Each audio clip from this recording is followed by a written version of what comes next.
welcome back to the last part of our episode today as we focus on cancer screening and management. And Daktari, before the break, we were talking about now the positive and negative test results. Yes. So before we get even to the bit of management, what about now for a person who got a negative test? How often then would you advise them to go for, screenings? Okay. Thank you. So we had earlier said that cancers can appear at any age. Yes. So we get children getting cancers like leukemia, but general statistics normally tell us, there is an increased incidence of cancer with an increase in age.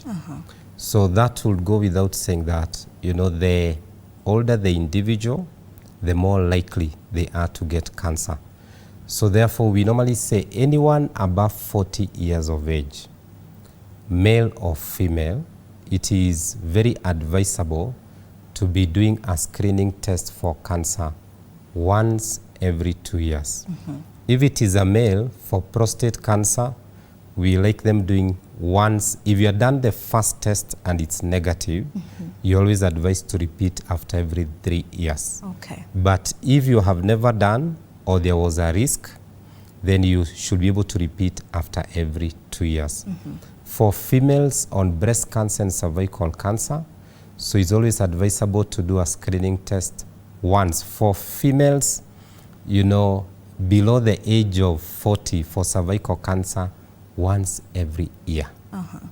As long as the female is sexually active, once every year. Then for breast cancer, because nowadays we can be able to do even a self-breast exam, that can be done as frequently as you can because you can do it at home. But if it is for the mammogram, you can do once every 2 years. Once every 2 years. Yes. Okay. Now, I'd like us to move to now the treatment bit of it and management of it. You had mentioned that there's stages 1 to 4. Yes. How do you, stage that someone is in stage 2? What do you look at? Is it just their physical symptoms? And then how does that then guide you in the treatment of the patient? Thank you. So we said when we are diagnosing cancer, so we start with the screening and probably now we start with a positive test when we screen. Then later on we have to do a biopsy. Yes. That's always a must. So because cancer, we said, is an overgrowth of cells. So there'll be a swelling or what people call a tumor, quote unquote. So we have to go in and take a very small sample, or cut a small piece of that tumor, take it to the lab. Then we have a doctor called a pathologist who will be able to view the cells of that biopsy to confirm that these are cancer cells. Because the one thing that we sometimes get wrong, not every other swelling or tumor that you have in your body is cancerous. So it's only upon, doing that biopsy that we can for sure confirm that this is cancer. Now, the same pathologist, when he is viewing those cells, so we combine 3 things. So the pathologists, as they are viewing the cells, they are able to see how abnormal the cells are. Or if I may use a simpler word, how cancerous the cells are. So that will actually guide in staging the cancer. So are we in stage 1, stage 2, stage 3, stage 4? So we'll get a report from the pathologist to tell us, how we, in the medical field, we call them how differentiated are the cells. How abnormal are they? Then we'll also look at the image of the tumor, because when we do the radiological tests, either an MRI, we also do a CT scan or even an ultrasound, we are able to view this tumor. And then we can be able to tell, is this tumor still located at the foci where it actually originated, because I'm sure by now most people know that cancers normally metastasize, or it can spread to other organs. So for instance, I can have breast cancer, but then the cancer cells can spread either through our blood vessels or lymphatic vessels to nearby organs. where the cancer has already spread probably to the lungs or even to the liver. Now that also helps in staging because cancer at stage 1 will be at the point where the cancer started. Yes. So it will not have spread to any other part.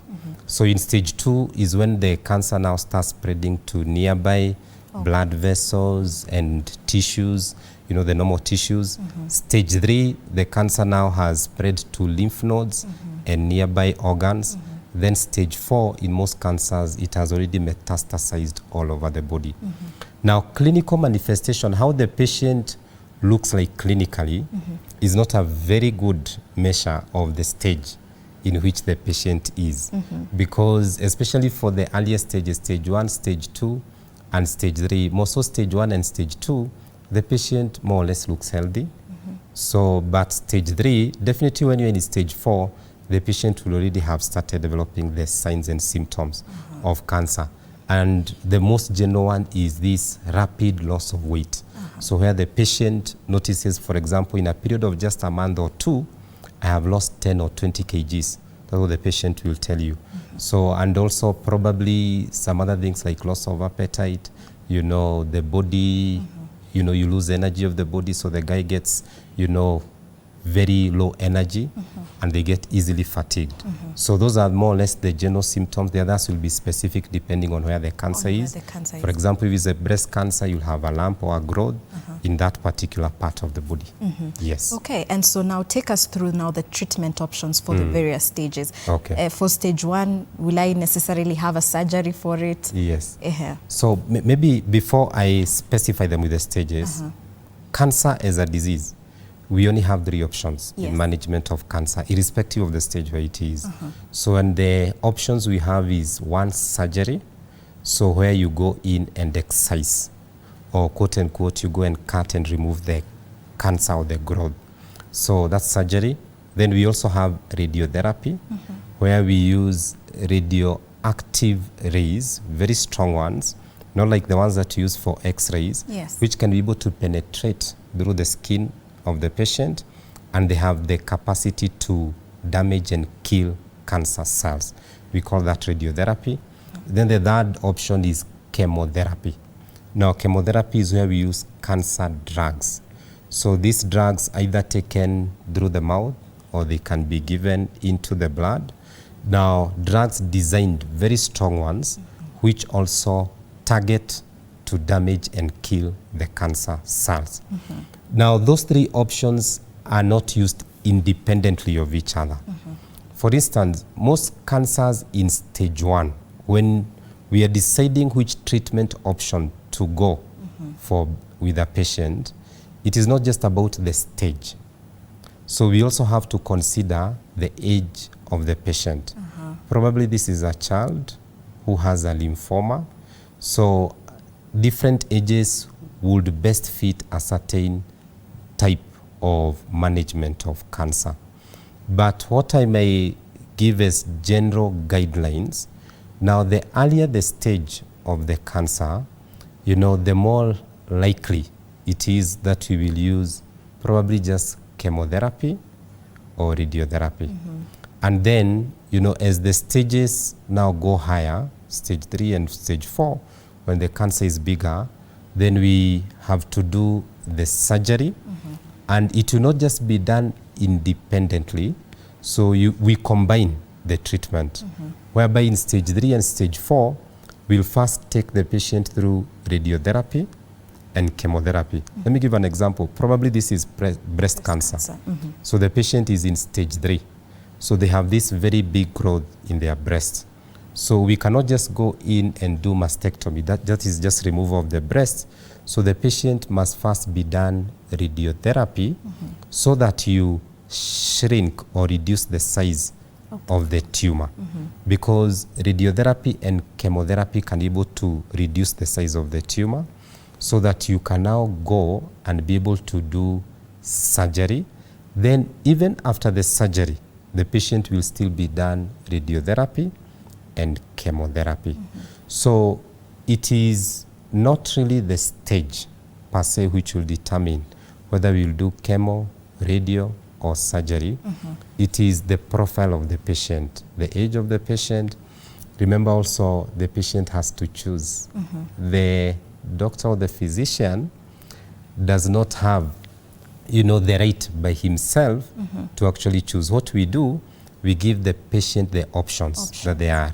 So you can either do surgery, we can do chemotherapy for you, and also radiotherapy. So, and it's good for our viewers to know the patient decides for themselves. So all we do is advise them. This is, if we do surgery, this is likely to be the outcome. These are the benefits, these are the side effects. If we do chemo, because there's also a cost attached to each of them. They don't come, each of them at the same cost. So the patient has to choose which they feel is a best fit for them.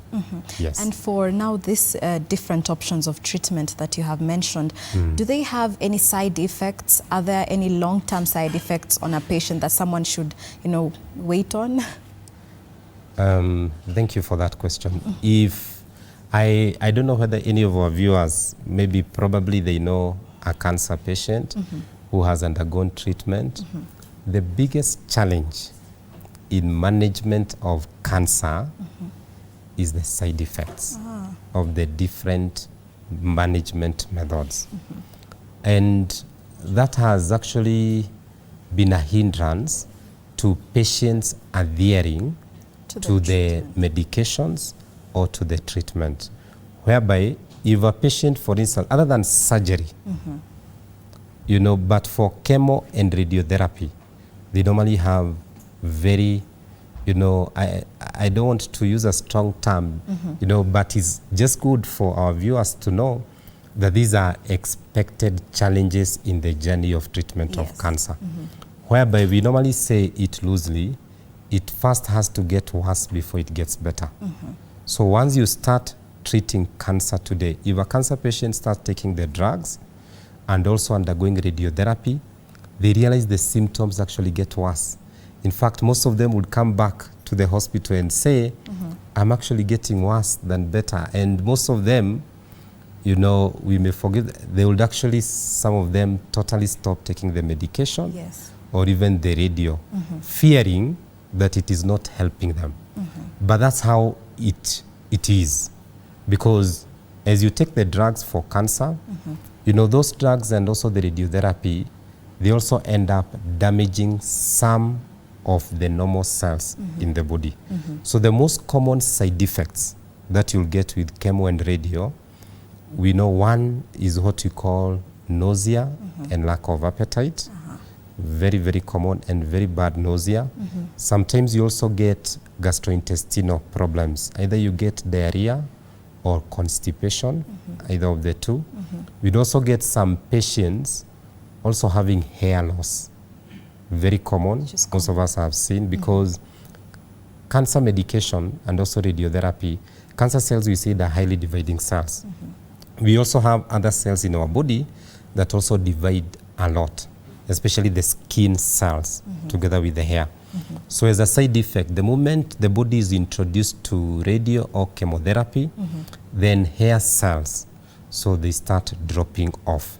Not that that will be permanent, it's just for the period when the patient is taking the drugs. So, and also some get some skin changes. You get the color of the skin, and also the texture of the skin may change. The skin becomes very, very dry.